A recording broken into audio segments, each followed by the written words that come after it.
Back for second half action here on Buckeye Football Weekly. And to start games, 8 of them so far this season, Coach, you've got 6 opening drive touchdowns. You start the second half. You're not going to get the ball. But when you do, as you alluded to earlier in the show, you start the way you want to start. I mean, this is the way to take control of things. Well, there's no doubt. We talked to our kickoff team that we got to knock them back and get that touchback and hold them on the 20, stop them defensively, and go score and really take control of this football game.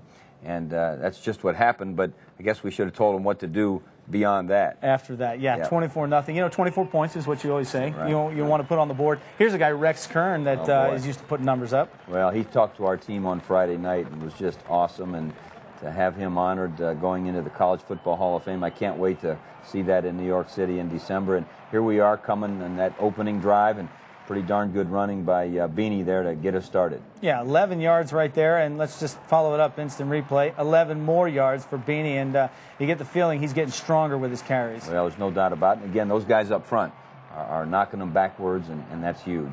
Here's our defense back under control, putting pressure on the quarterback, and he doesn't have anywhere to go, and Dexter Larimore doing a good job there, and we're taking control. Yeah, well, Brian Hoyer having some problems with some of that pressure that's coming at him. And this, by all means, should have been a loss in the backfield. And look what he turns it into. Well, we drew it up just like that. Coach Bowman drew that play up to reverse back. But no, Beanie, as big as he is, can make things happen. And here we are with the big touchdown pass. And there was a little crossing route from the 2 wide guys, Brian and Brian. And Todd found him, and here we go, 24. Yeah, Todd said after the game that was his second look. He found the right man, and here he does not. Nope, here we had pressure in his face, and, bad things happen when you allow your quarterback to get pressured. We've got to hold the ball and just take the sack, and right after that, we trying to throw a screen route, and here we go, 14 points, and that was tough.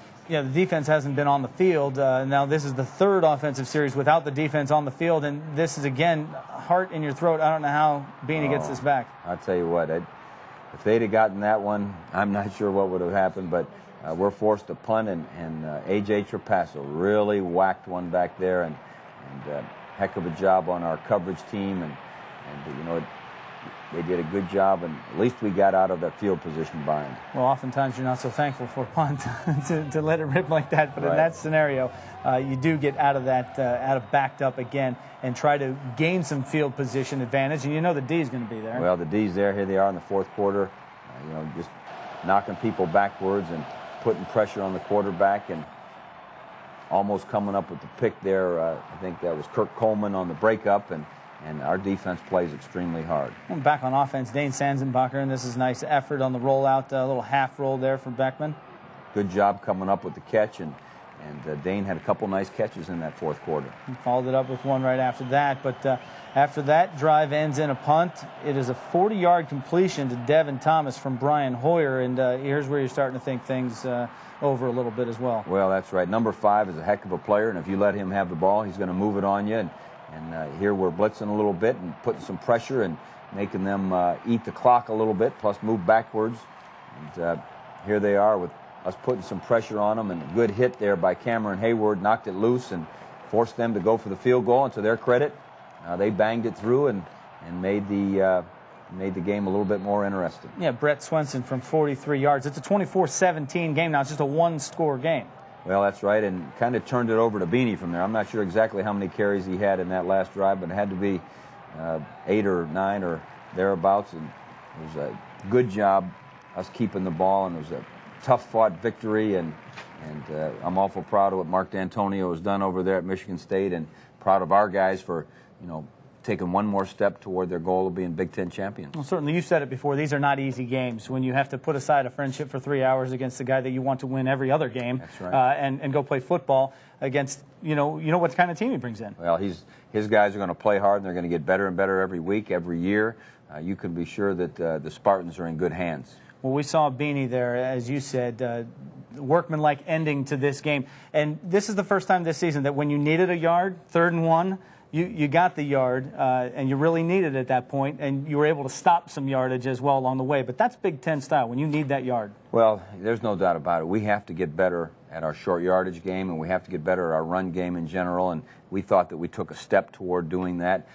We've got to be a balanced team. We always say we want to rush for 200 and throw for 250, and I don't know where exactly we were, from that standpoint, but we were a little closer. We just got to make sure we don't turn the football over. We held down a team that's high-powered offensively and puts up a lot of numbers, a lot of points, and a lot of yardage as well. Facing Mark D'Antonio, many wanted to make a lot about the cat and mouse game of this thing. Do you come to a point where you say, well, he knows that I'm probably going to do this. Do I do something different? Or I know he's going to do this, so I'm going to do this. I mean, well, as the game unfolded, you saw the way the game went, and one thing, when we got up by a little bit, you knew they were going to they storm the castle, and they were going to blitz like crazy, and we didn't handle that a couple times. And, that's why you do it when you're behind, is to see if you can create something happening, and we didn't handle it very well, and hopefully we'll learn from that. We've handled success of rising to #1 in the country. You handled the adversity of a Big Ten win. Very well done, and the Bucs move on 8-0 on the season. We're back to wrap up Buckeye Football Weekly right after this.